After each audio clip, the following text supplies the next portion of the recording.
Praise the lord. అందరికీ వందనాలు. మీకు ఒక 3 రిఫరెన్స్ ద్వారా మీతో మాట్లాడాలని ఆశ కలిగి ఉన్నాను.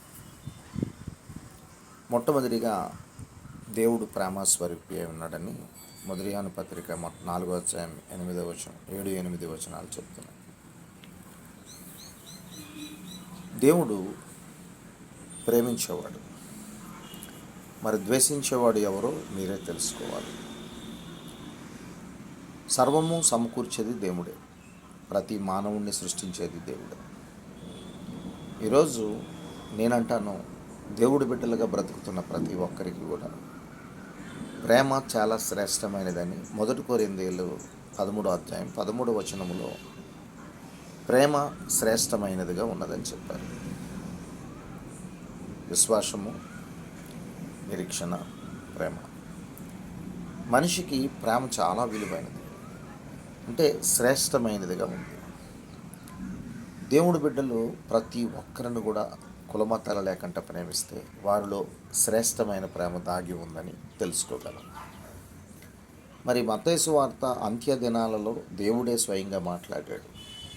అంత్య దినాలలో 24వ అధ్యాయం మీరు తర్వాత చదువుకోండి. అంత్య దినాలలో అక్రమము విస్తరించటం వల్ల మనుషుల్లో ప్రేమ చల్లారిపోతుందని మత్తయి సువార్త 24:12 చెప్తుంది. ఈరోజు నేను దేవుడి బిడ్డలకు సూటుగా అడుగుతున్నాను, మీలో ప్రేమ, దేవుని ప్రేమ శ్రేష్టమైన ప్రేమగా ఉన్నదా? కులమతాలు లేకుండా అందరినీ ప్రేమించేవారుగా ఉన్నారా? అందరినీ ప్రేమించమని ఆల్రెడీ మార్కు సువార్త 12వ అధ్యాయం 31 చెప్తుంది. కానీ 3 రిఫరెన్స్ ద్వారా మీతో మాట్లాడుతాను. నెంబర్ 1, ప్రేమ స్వరూపి దేవుడు శ్రేష్టమైన ప్రేమగా ఉన్నాడు. 2, ఆ శ్రేష్టమైన ప్రేమ మనుషుల్లో శాశ్వతంగా ఉండాలి. అది కూడా శాశ్వతమైన ప్రేమ అని 8వ అధ్యాయంలో 31వ అధ్యాయం 3వ వచనం చెప్తుంది. ఈ శ్రేష్టమైనదే శాశ్వతమైనదిగా ఉండాలి. ప్రతి ఒక్కరిని కులమతాలు లేకుండా ప్రేమించే మనుషులుగా దేవుడి బిడ్డలు ఉండాలి. మరి అంత్య దినాలలో ప్రేమ చల్లారిపోతుంది అన్నాడు. ఎవరికి చల్లారిపోతుంది అంటే, నేనంటాను, అన్యులకి ఎలాగా ప్రేమ లేదు. ఎందుకంటే వారు కులాలను చూస్తున్నారు, మరి హోదాలను చూస్తున్నారు, తర్వాత అందాన్ని చూస్తున్నారు.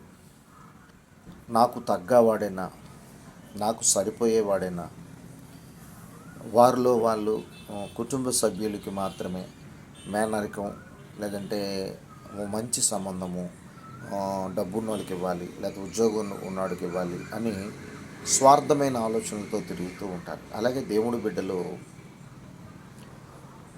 ప్రేమించేవారు, వారు ఏ కులమైనా, ఏ మతమైనా, మంచి వ్యక్తులయ్యుండి దేవుడి కొరకు బ్రతికి 10 మందికి సహాయం చేసి మంచి కుటుంబంగా ఉంటే వారికి వారి పిల్లనివ్వడానికి, వారి కుమారుడిని ఇవ్వడానికి, వారు మంచి కుటుంబంగా ఉన్నారు, దేవుడి బిడ్డలుగా బ్రతుకుతున్నారని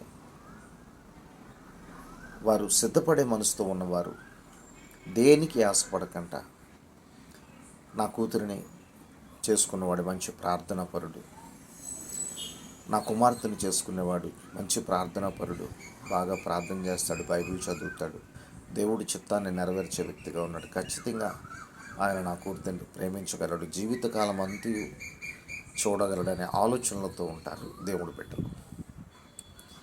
మరి మత్తయి సువార్తలో అక్రమము విస్తరించుట వల్ల అనేకుల్లో ప్రేమ చల్లారిపోతుంది అన్నాడు. దీంట్లో ఎవరైనా క్రైస్తవులు ఉన్నారా? దేవుడి బిడ్డలకు బ్రతుకుతున్న వారు ఈరోజు నీకే అడుగుతున్నాను, సహోదరి, సహోదరుడా, దేవుడి బిడ్డగా బాప్టిజం తీసుకున్నావు, మారు మనసు పొందుకున్నావు. మరి నీ కుటుంబంలో నీ భర్తను ప్రేమించగలుగుతున్నావా? నీ భార్యను ప్రేమించగలుగుతున్నావా? నీ పిల్లల్ని శ్రద్ధగా ప్రేమించగలుగుతున్నావా? ఇరుగు పొరుగులతో చక్కగా సంతోషంగా మాట్లాడుతూ వారికి సహాయం చేసే మనసుతో, వారిని ప్రేమించే మనసుతో ఉన్నావా అని నేను ఈరోజు అడుగుతున్నాను. కనీసం నీ రక్త సంబంధికులు, నీ తల్లిదండ్రులు పుట్టిన వారి అక్క చెల్లెళ్ళతో, నాకు అన్నదమ్ములతో నువ్వు ఎలాగుంటున్నావు? కలిసి ఉన్నావా? ప్రేమించగలుగుతున్నావా?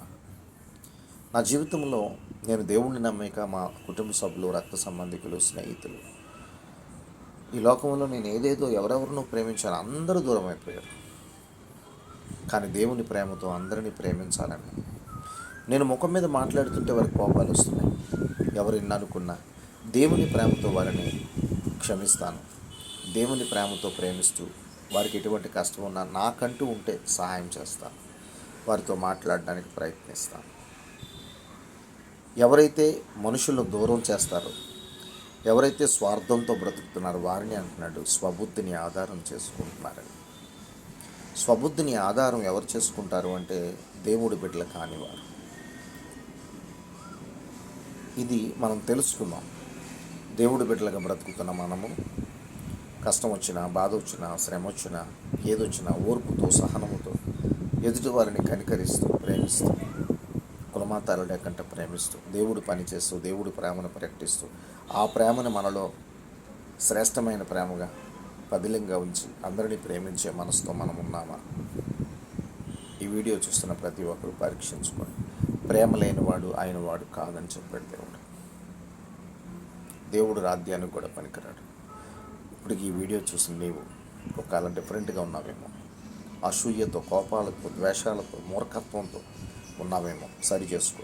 దేవుడి బిడ్డగా బ్రతుకుతున్నా నీవే సరి చేసుకొని దేవుడు బంగారు పాదాలు పట్టుకొని పాప క్షమాపణ కోరి నీ వాళ్ళ దగ్గరికి వెళ్ళి మాట్లాడు.